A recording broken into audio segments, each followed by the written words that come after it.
All right, so it's still Sunday night, but recording my Tears Day message Tuesday for those of you who are new to what I'm doing with that. Moving back towards old understandings, and we're doing that partially by signaling the days of the week differently. Getting back to older ways of thinking that the times when they passed away led us to this time of having gotten away from this sense of human beings being part of nature. Instead, we've been taught by a monstrous distortion of a very good person's teachings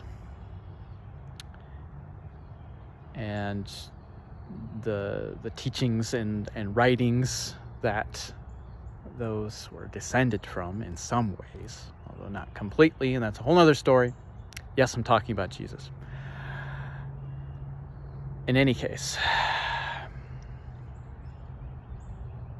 getting back to that fork in the road and saying, no, we went the wrong way.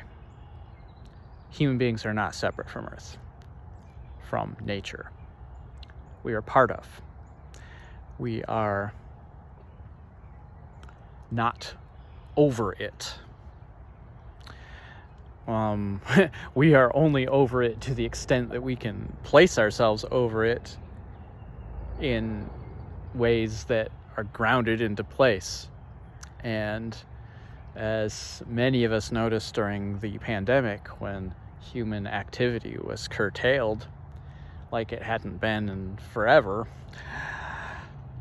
how quickly the rest of nature came back in. How quickly it took back over. How willingly. How gleefully.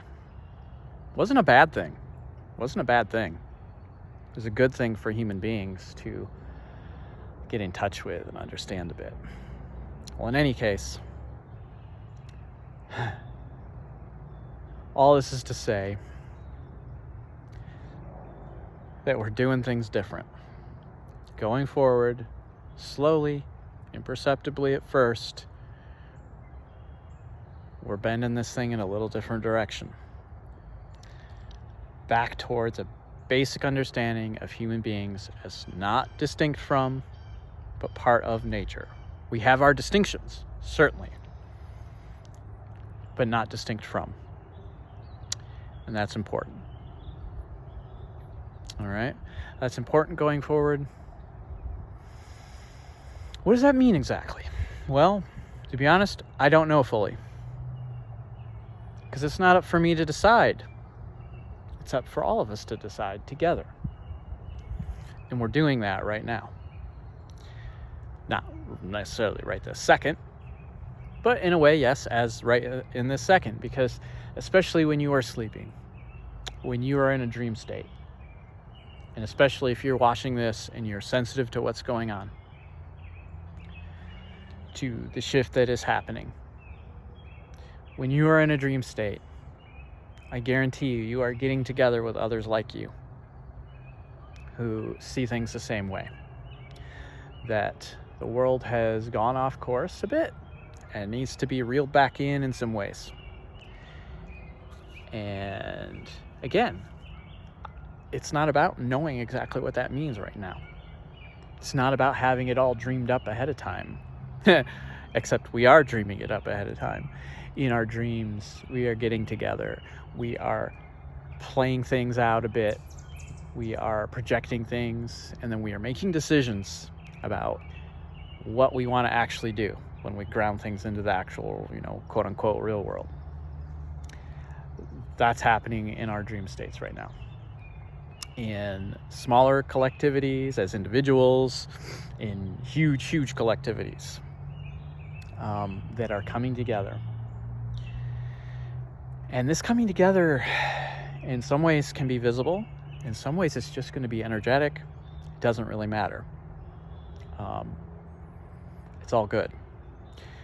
At some point, I think we're going to look back and we're going to see much more connection that started during this time than what is exactly perceptible right now. We have a lot of individuals doing different work, doing things in a new way, but it's going to take time to understand all the connections. So what is all this about? Well, Tears Day, the sky god, the sky father, the sort of knower ahead, if you will, the one who climbs up the tree to the top, gets a view, and then tells the rest what they see so that we can all make decisions together. Well, this particular tree has this amazing burl in it. And if you think of it from a scientific perspective, you'll probably get this sense that it's a deformation, something's wrong with this tree. But for those who work with wood, you'll know that a burl is an amazing growth. Its grain patterns, everything about it is different. It's stronger, actually.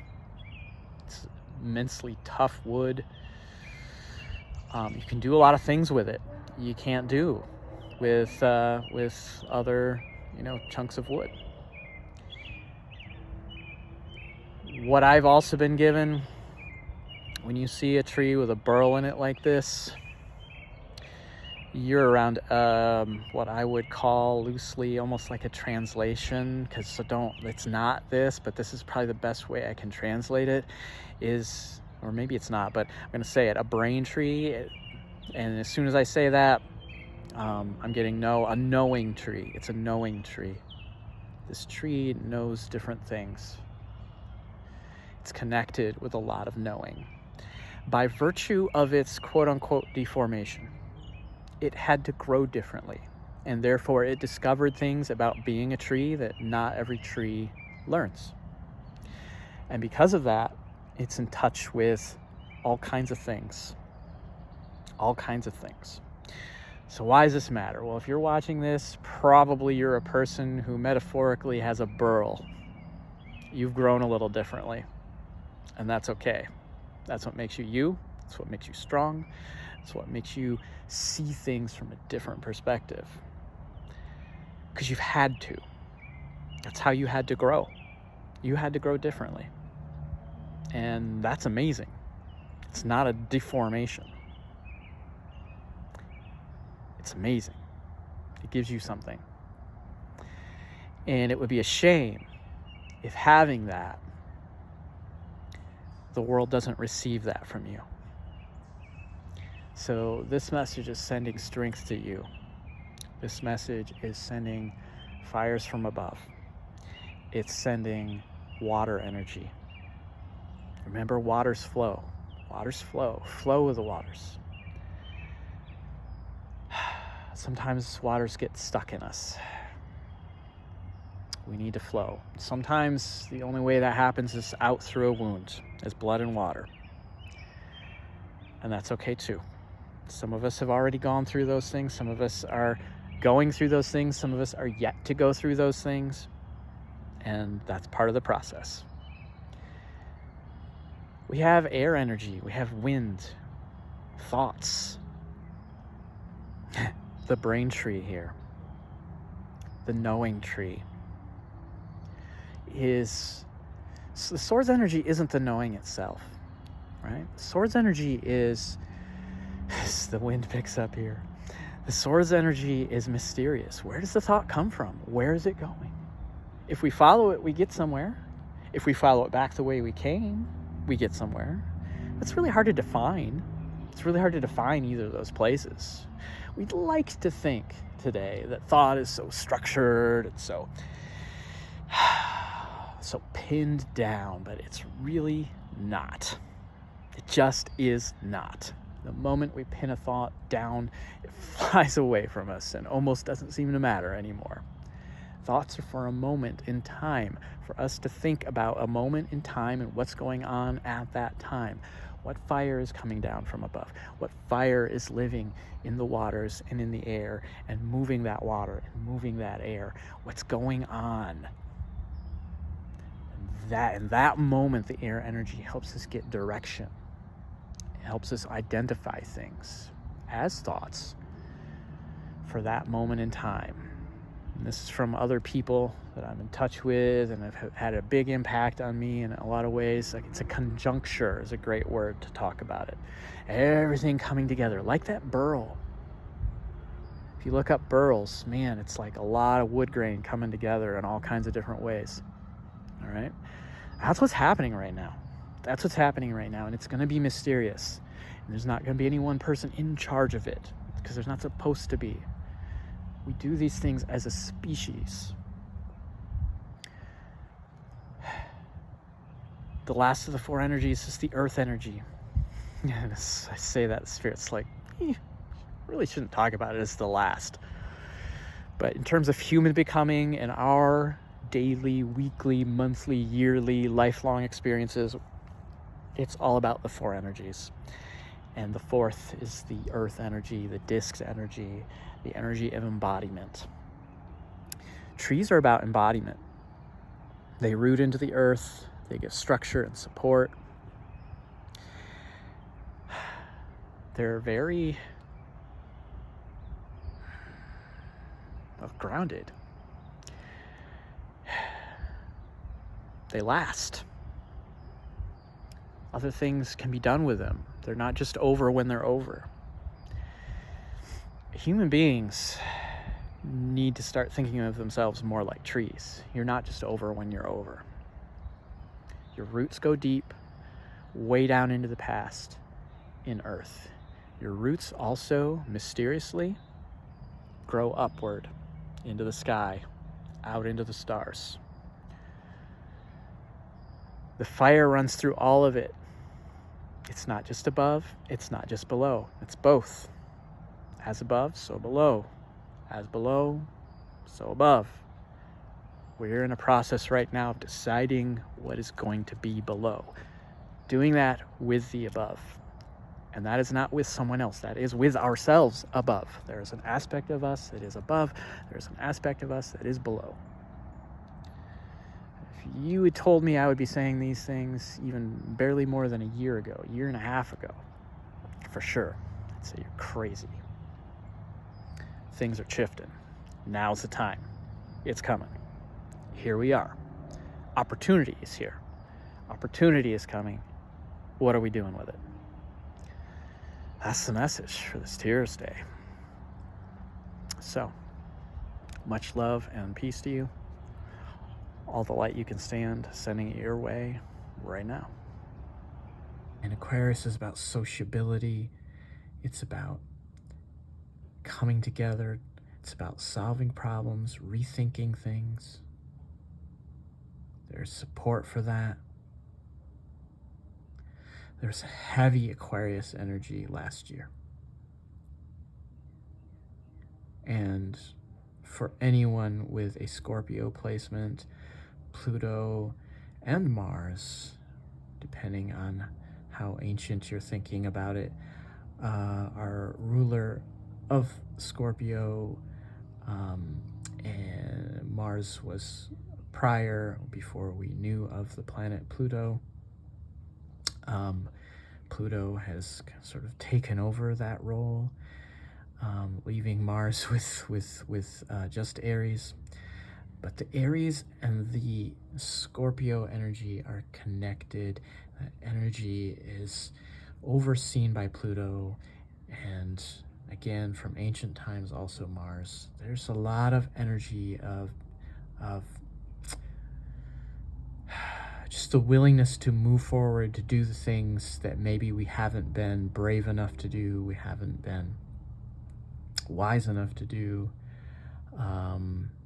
in terms of holding not just the wisdom of life, but the wisdom of death and rebirth. which is what Pluto the brings. new moon moves into that energy, we're going to be dredging up a possibility long thought, dormant, and maybe even dead, that of agreeing with those who are different from us, that of seeing the perspective of those who are different from us, that of even though we remain different, we can decide things together. We can make decisions together. We can come to conclusions together. We can join together. It's an absolutely revolutionary energy right now. Holy cow. All of this came out. I'm going to attempt to understand the order. Okay. Well, first, we have the Andaman rune. This is the equivalent of the Six of Wands in the tarot deck. You can see, if you look up the Thoth tarot deck, this is pretty much the Six of Wands. I carved this. I did not know I was carving the Thoth Six of Wands when I carved it. This is Andaman coming through. Andaman is a channel of ancient Lyran consciousness.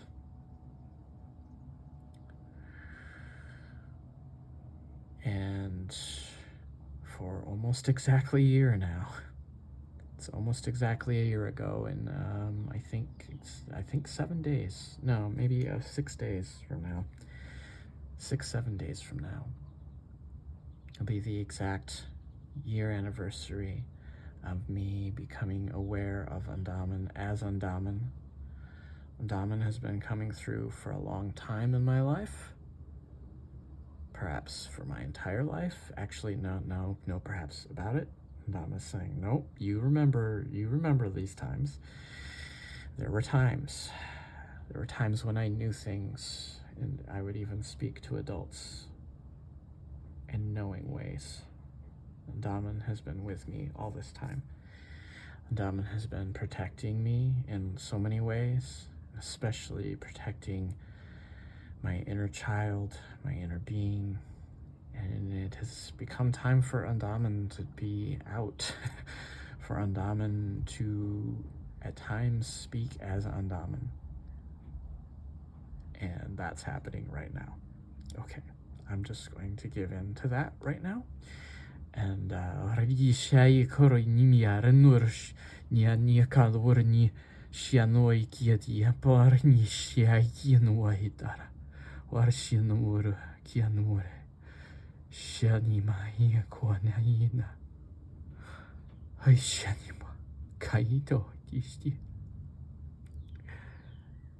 Andaman is speaking of having traveled very far to be here. Not just in space, but in time.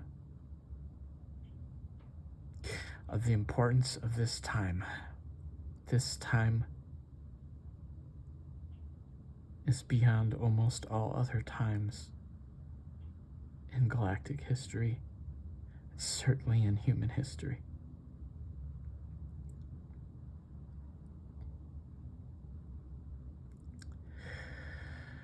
We are supported here on Earth.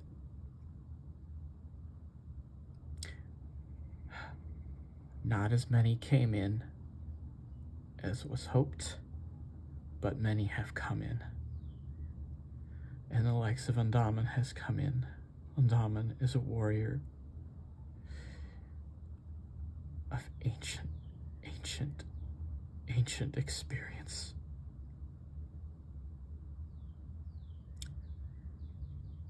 A warrior who fought the darkness on Lyra. And then later on, Andaman has lived many lifetimes. Later on, around Sirius, when Sirius came under attack by the same draconian energies that now have Earth have forced Earth for a long time now into a quarantine.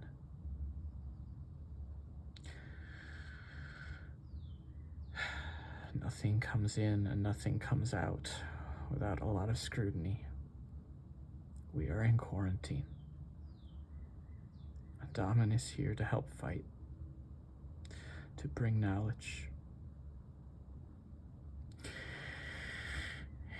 He says, "Why are you talking about me in the third person? I'm still here."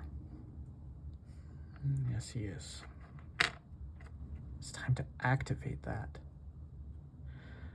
Again, there's support for it. It's going to be tough for some of us for a while to do that. But that's the energy. That's what's coming in. And there's support for it. There's encouragement. Again, the death energy isn't bad. It's not evil. It's not about loss so much as it is about going into a rest period and having let go of things that we no longer need, that no longer serve us, getting into that death energy. And then what do we find there? And here, what we're finding romance. We're finding not just, this isn't about relationship romance. This is about a certain type of idealism, a certain ability to be trusting, a certain ability to come together in a healthy romance. See, we think sometimes romance is just two people 100% giving themselves to each other, and as if there's, and then it's done. It's just done. It's like, no, romance is a negotiation. It's always a negotiation.